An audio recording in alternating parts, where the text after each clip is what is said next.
반갑습니다. 스포츠 전문 채널 고튜브를 방문해주셔서 정말 감사합니다. 분석 시작 전에 구독과 좋아요 한 번씩 눌러주시면 큰 힘이 됩니다. 항상 여러분에게 거짓과 과장 없는 픽을 보여드리기 위해서 최선을 다하고 있습니다. 여러분에게 항상 진실된 데이터를 보여드릴 것이며 데이터를 통해 승률 좋은 모습을 꾸준히 보여드리겠습니다. 최종 조합 픽은 영상 댓글에 기재해 놓았으니 확인해 주시면 감사합니다. 그럼 분석 시작하겠습니다. 첫 번째로 첼시가 폴란드 수도 바르샤바에서 레기아 바르샤바와의 유로파 컨퍼런스 리그 8강 첫 번째 경기를 펼칩니다. 이번 대회에서 첼시는 시작부터 가장 강력한 우승 후보로 꼽혔으며 이번 시즌 내내 압도적인 경기력을 보여주고 있습니다. 리그 조별리그에서 100% 승률로 1위로 통과한 첼시는 지난 16강에서도 덴마크의 코펜하겐을 상대로 두 경기 모두 승리하며 순항을 이어갔습니다. 엔초 마레스카 감독의 팀은 이번 8강을 통과하면 다른 상위 리그의 팀들과의 대결을 피할 수 있는 유리한 상황에 놓여 있으며 유르고르덴이나 라피드 비너와 맞붙게 될 예정입니다. 그 덕분에 첼시는 현재 다음 달 폴란드 브로츠와프에서 열릴 결승전에서 우승 후보로 가장 높은 평가를 받고 있습니다. 첼시는 UEFA의 세 가지 주요 클럽 대회에서 모두 우승한 첫 번째 클럽이 될 수 있는 기회를 가지고 있으며 이미 컵 위너스 컵도 보유하고 있습니다. 하지만 최근 첼시는 점차 불안정해지고 있습니다. 최근 5경기에서 1대0 승리 3번, 1대0 패배 1번, 그리고 브렌트포드와의 0대0 무승부가 있었습니다. 공격에서 날카로운 모습을 보이지 않았습니다. 첼시는 2025년 첫 원정 리그 승리를 아직 기록하지 못했고 최근 10경기 중 코펜하겐과의 원정 경기를 제외하면 원정에서 승리를 거두지 못했습니다. 그러나 이번 경기에서 원정에서 성과를 되살려야 할 것입니다. 레기아는 조별리그에서 첫 4경기를 승리하며 첼시와 함께 상위권에 올랐고 이후 2번의 패배를 겪고도 간신히 8강에 진출했습니다. 2025년 시작은 다소 부진했지만 최근 국내 컵 대회에서 자길로나 비알리스토크를 이기고 몰대와의 경기를 연장전 끝에 승리하며 8강에 진출했습니다. 레기아는 폴란드컵 결승에 진출하며 최근 5대0 승리를 거두고 주말에 고르니크 자브제를 2대1로 이기며 유럽 대회 진출을 위한 경쟁을 강화하고 있습니다. 레기아의 공격력은 주의할 필요가 있습니다. 현재 리그 5위에 있지만 50골을 기록하며 리그 최다 득점팀입니다. 첼시는 최근 11경기에서 골을 기록하지 못한 콜 팔머를 벤치에 앉혔지만 마레스카 감독은 그 이유가 최근 일정 때문이지 팔머의 폼 때문은 아니라고 밝혔습니다. 마레스카 감독은 이번 대회에서 우승을 노리고 있어 주말 경기에서 팔머 외에도 니콜라스 잭슨, 마르크 쿠쿠렐라 레비, 코릴, 페드로 네토 등도 벤치에 앉혔습니다. 웨슬리 포파나는 시즌 아웃되었고 로메오 라비아는 부상 중이지만 그는 첼시의 컨퍼런스 리그 명단에는 포함되지 않아서 출전하지 않을 예정입니다. 레기아는 중요한 경기를 앞두고도 강한 라인업을 구성했으며 지난 고르니크전에서 사용된 멤버와 비슷한 명단을 예상할 수 있습니다. 마르크 과알과 바르토시 카푸츠카는 부상으로 빠질 수 있고 수비수 야안 지올코프스키와 아르투르 예드레지에크는 출장 정지입니다. 하지만 스티브 카푸아디는 출전 정지를 마친 후 복귀할 예정입니다. 루키냐스는 몰대와의 2차전에서 결장했지만 이후 리그 경기에서 2골을 기록하며 선발 출전할 가능성이 높습니다. 첼시는 이번 시즌 컨퍼런스 리그에서 9전 9승을 기록하며 바르샤바에서 승리할 가능성이 높습니다. 그러나 마레스카 감독이 주요 선수를 주말에 쉬게 했음에도 불구하고 폴란드에서의 원정 경기는 쉽지 않을 수 있습니다. 레기아는 이번 대회에서 매우 인상적인 성과를 올렸지만 첼시의 우승 가능성은 여전히 더 높습니다. 추천픽은 첼시 승입니다. 두 번째로 레알 베티스와 야기엘로 경기 분석입니다.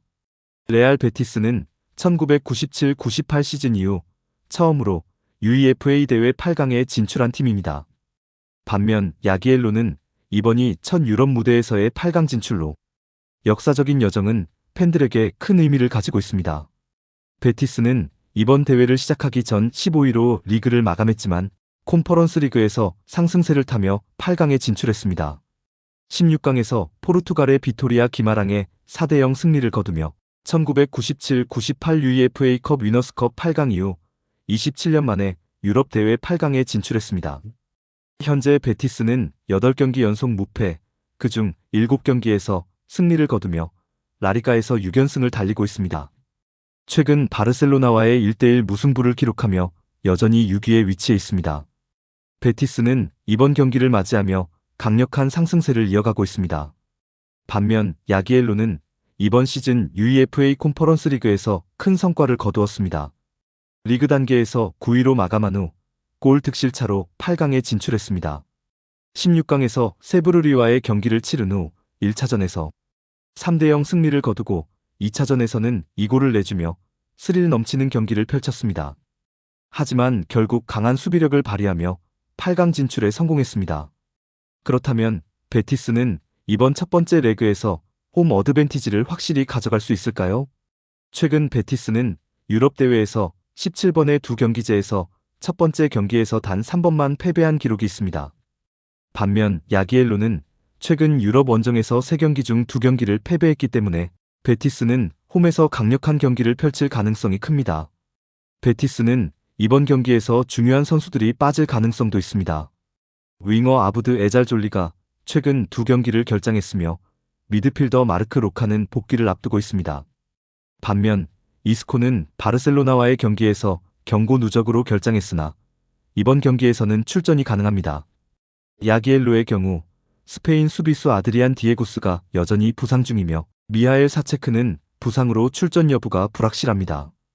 이 외에도 몇몇 주요 선수들이 부상이나 부진으로 결장할 가능성이 있습니다. 베티스는 이번 경기에서 홈 어드밴티지를 살려 강력한 경기력을 보여줄 것으로 예상됩니다. 최근 8경기에서 6승을 거둔 상승세는 이번 경기에 큰 영향을 미칠 것입니다. 또한 야기엘로가 원정에서 불안정한 모습을 보였기 때문에 베티스가 이 경기를 우세하게 이끌 가능성이 큽니다. 추천픽은 베티스 승입니다. 다음 경기 분석에 앞서 여러분들에게 조금이나마 도움이 될 수 있도록 빠르게 정보를 받아보실 수 있는 곳을 소개해드리려고 합니다. 저의 영상 하단 댓글을 보시면 텔레그램 링크가 있습니다. 클릭 후에 입장 요청이 가능합니다. 텔레그램이 없으신 분들은 플레이스토어에서 손쉽게 설치 가능합니다. 누구나 참여 가능하시고 조건이나 이런 건 전혀 없으며 100% 무료로 운영되고 있습니다. 저희 멤버방에서 제공되는 스포츠 정보들과 사람들과 불편함 없는 대화로 더욱 재밌게 스포츠를 즐길 수 있습니다. 들어오시면 무조건적인 수익이다라고 장담은 해드릴 수 없지만 여러 사람들의 베팅 조합을 전체적으로 보시면서 확률을 올리실 수 있습니다. 다음 경기 분석 계속 진행하겠습니다. 세 번째로 첼레와 피오렌티나의 경기입니다. 피오렌티나는 3시즌 전 시작된 컨퍼런스 리그에서 2번 연속 결승에 올랐지만 아직 우승을 거두지 못했습니다. 이에 따라 이번 시즌에는 반드시 우승을 이루겠다는 의지를 보이고 있습니다. 이번 시즌 피오렌티나는 조별리그를 무사히 통과하고 16강에서 파나티나이코스를 상대로 고전 끝에 승리했습니다. 그리스 원정에서 3대2로 패했지만 홈에서 3대1로 역전승을 거두며 8강에 올랐습니다. 하지만 피오렌티나의 리그 성적은 유럽 대회와 달리 변동이 있었습니다. 최근에는 상승세를 타며 유벤투스를 3대0으로 크게 이기고 아탈란타를 1대0으로 꺾은 뒤 밀란과의 경기에서 2대2 무승부를 기록하며 점차 전력을 회복해가고 있습니다. 반면 첼레는 유럽 대회에서 역사적인 성과를 거두고 있습니다. 16강에서 루가노와의 대결을 5대4로 마치고 승부차기에서 승리하며 8강에 올랐습니다. 현재 슬로베니아 리그에서 4위에 위치해 있으며 유럽 대항전에서 큰 성과를 이어가고 있습니다. 첼레는 리그에서 1위를 놓친 상황에서 유럽 대회에서 돌파구를 찾고 있습니다. 피오렌티나는 최근 리그에서 상승세를 타고 있기 때문에 이번 원정에서 승리를 거둘 가능성이 큽니다. 피오렌티나 감독인 라파엘레 팔라디노는 이번 경기에 중요성을 두고 있지만 리그 경기와의 일정을 고려하여 선수 기용에 변화를 줄 수도 있습니다. 피오렌티나의 핵심 공격수인 모이세 케이는 이번 대회에서 4골을 기록 중이며 첼레의 아르만다스 쿠시스 또한 좋은 활약을 펼치고 있습니다. 첨언드리지만 피오렌티나는 최근 상승세를 보이고 있어 첼레와의 첫 번째 경기에서 승리할 가능성이 높습니다. 첼레는 리그와 유럽 대회에서 변동성이 큰 팀이기 때문에 이번 경기도 피오렌티나가 우세를 점할 것으로 보입니다. 추천픽은 피오렌티나 승입니다. 마지막으로 유르고르덴과 라피드빈 맞대결입니다. 유르고르덴은 지난 겨울 동안 치렀던 컨퍼런스 리그에서 8강에 진출하며 좋은 모습을 보였고 파포스 FC를 상대로 한 2차전에서 3대0 승리를 거두며 8강의 자리를 잡았습니다. 그러나 스웨덴 올스벤스칸에서의 시작은 다소 어려웠습니다. 첫 경기에서 말메에게 패배한 후 지난 주말 시리우스와의 경기에서 시즌 첫 승을 거두며 분위기를 되찾았습니다. 그 경기에서 아담 슈탈의 득점이 팀의 승리를 이끌었죠. 유르고르덴은 현재 올스벤스칸에서 상위권을 목표로 하고 있으며 이번 유럽 대회에서 좋은 성적을 낼 가능성도 충분히 있습니다. 라피드비는 오스트리아 분데스리가에서 최근 2경기 연속으로 패배를 기록하며 부진에 빠졌습니다.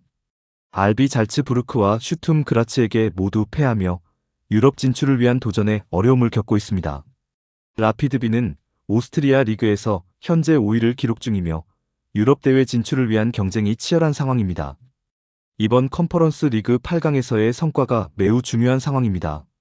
라피드비는 보라크 바냐 루카와의 2차전에서 승리하며 8강에 진출했지만 최근 경기력은 다소 불안한 모습입니다.